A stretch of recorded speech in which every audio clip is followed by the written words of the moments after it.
Hi, Happy New Year. Welcome back to the channel. As you can see, things have been pretty busy at Storybook Cottage. We are currently renovating our kitchen. In addition to spending our days with this 11-week-old bundle of joy, this is my daughter's puppy. His name is Pony, and he is a shaded cream, long-haired dachshund, and he is bringing us smiles every day. I've never had a puppy before, so this is quite an adventure. And Gracie the dachshund and Pony have become great friends.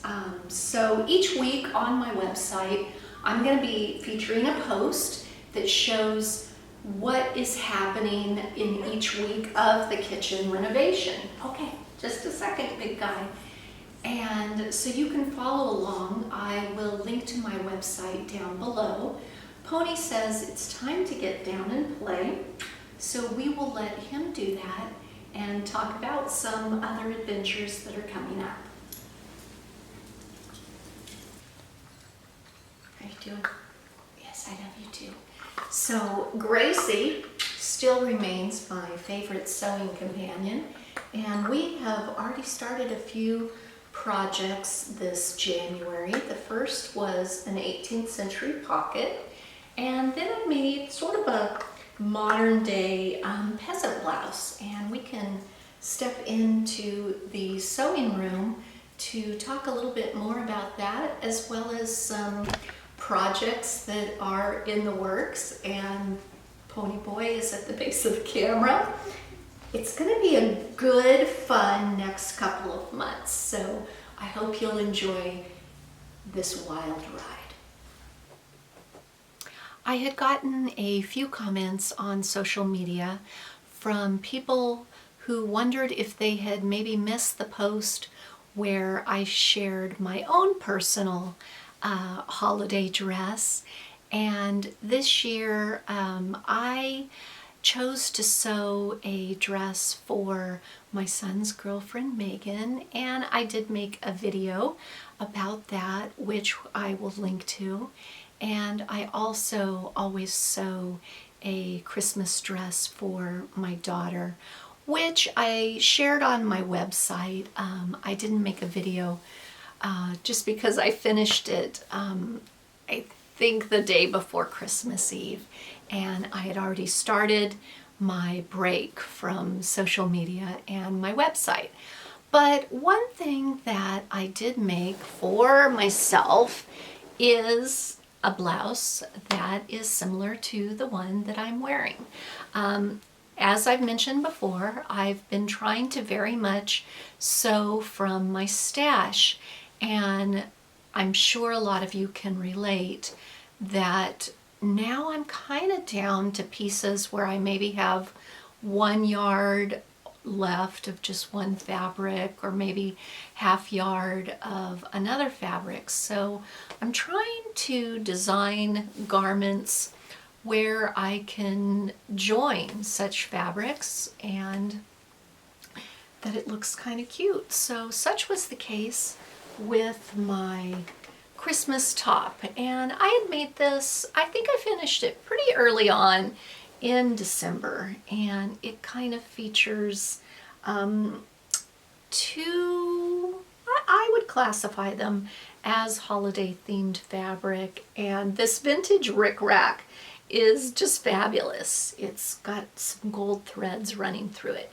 which I thought was really festive, and I wore this out to the grocery store and Target and what have you, and whenever I wear it, it garnered quite a few complimentary words. So I decided that I would go ahead and try to create sort of a modern day calico blouse using a similar pattern. And again, I'll link everything down below and on my website.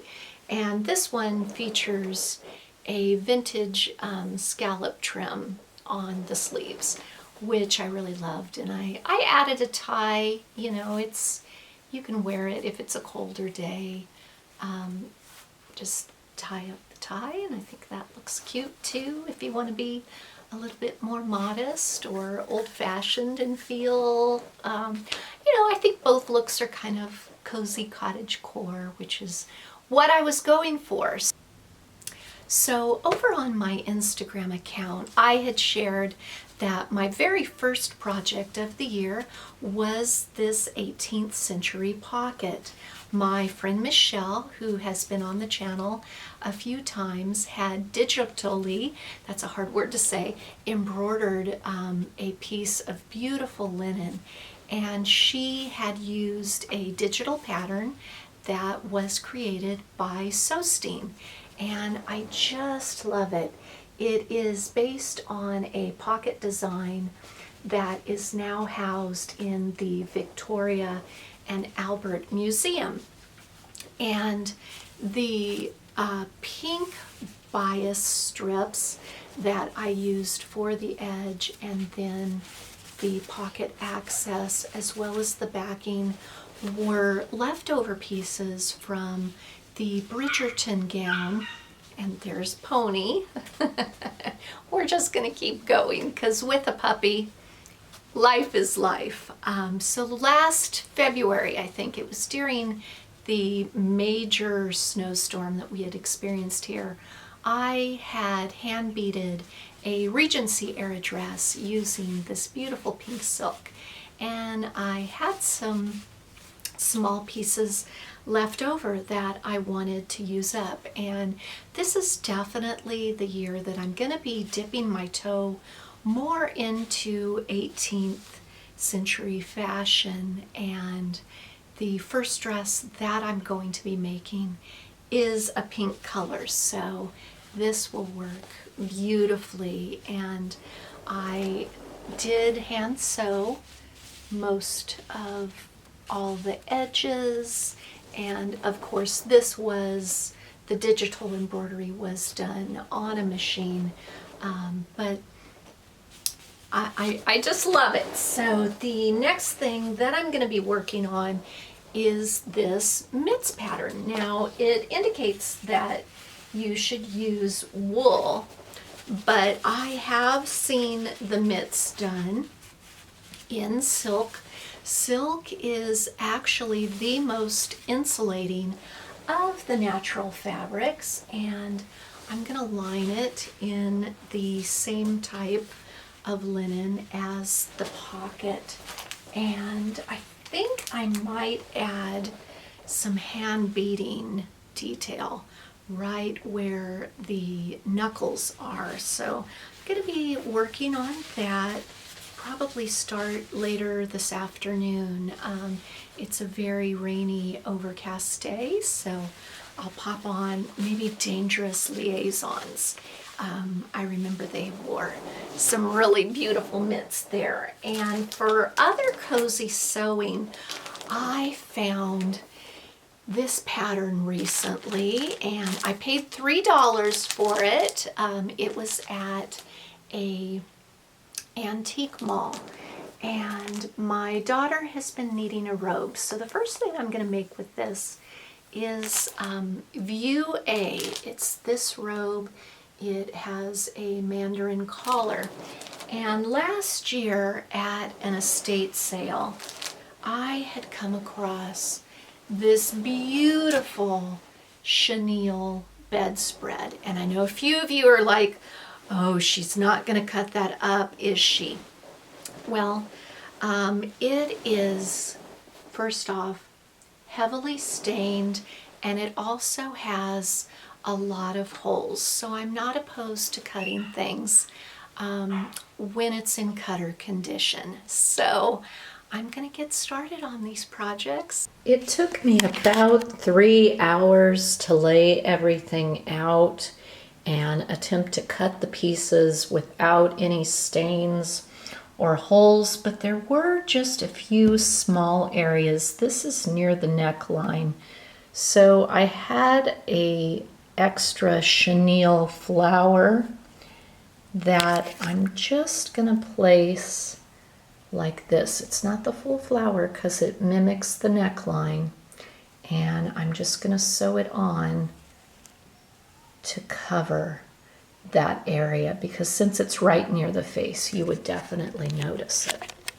So it's all stitched down now. I think it blends very well. There was another area at the bust dart very close to the stitching line, and I just treated that area with fray check.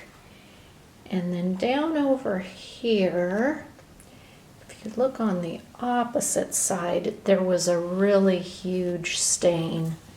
So again, I just added the center flower to hide that. I think overall, when the garment is completed, you won't even notice.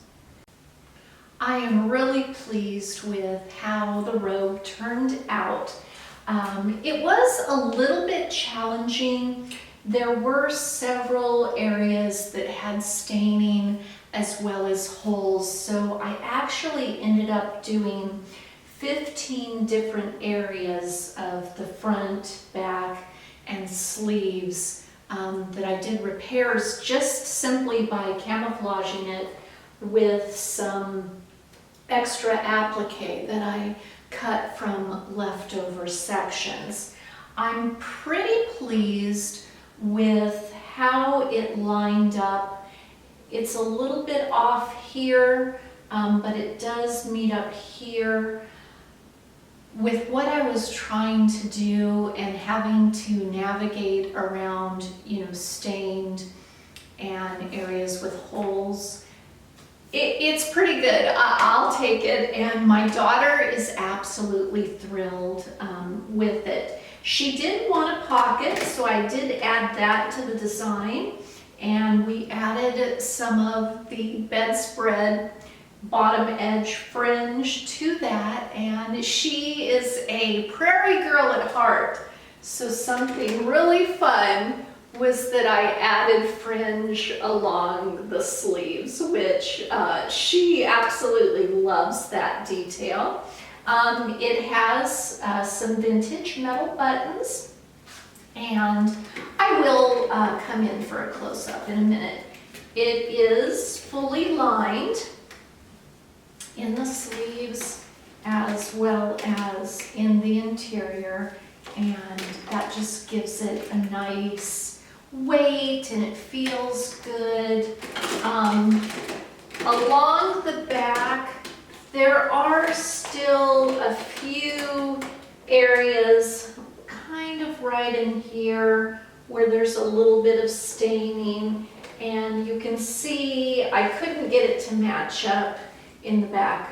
It was a twin size bedspread, so again, to get all of the pieces out and some of these smaller holes, I'll go back through with fray check, but let me come in for a close-up so you can see all the details.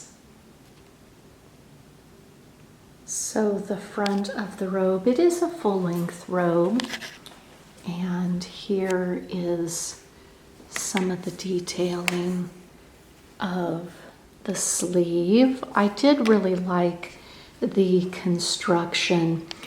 It did take me 2 days to complete, but again, I had to do a lot of applique work to hide the larger stains and some of the holes, but I'm pretty pleased with how this came together.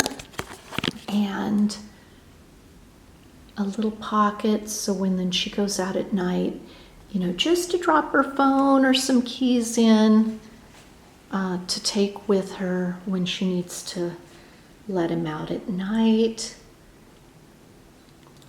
It fits her beautifully, and it's wonderfully warm and comfortable. So here is the back of the robe, and you can kind of see there's a few pin size holes. I'm hoping that the fray check will keep it from spreading any further. There was a little bit of staining on near the center seam, as well as right in through here, and a little stain on this sleeve, but it's sort of towards the back. Once she has it on, I don't think it'll be quite as noticeable. So there is that fun arm fringe. It looks so cute on. A lot of applique was done in this area, and you know, I'm okay that some of the applique is missing its gold threading. Overall, you know, when you're repurposing antique or vintage textiles, you have to just give a little bit of grace. And this is the robe inside out. It is completely lined.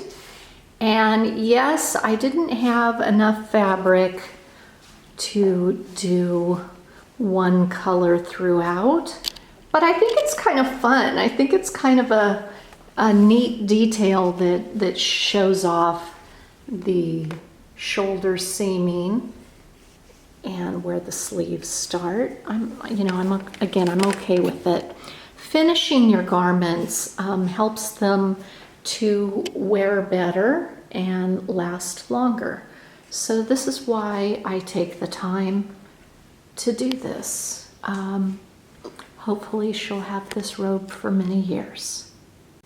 I hope you enjoyed this week's video and maybe were inspired to create your own modern calico blouse, as well as maybe look at some other fabrics with a new eye and possibly repurpose household goods into clothing that you wear. I will be back next week with another project that I am repurposing various fabrics to a modern blouse again. So you'll definitely want to come back for that.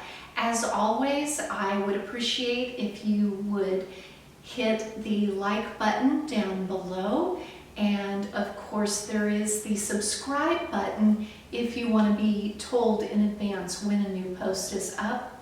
Down below in the description box you will find the link to my website, where I have listed some additional photographs as well as pattern detail and other information that you might find interesting.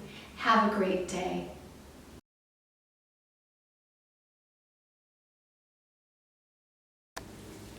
Who is it? Is it Pony Boy? Does he love his Gigi? New shoes.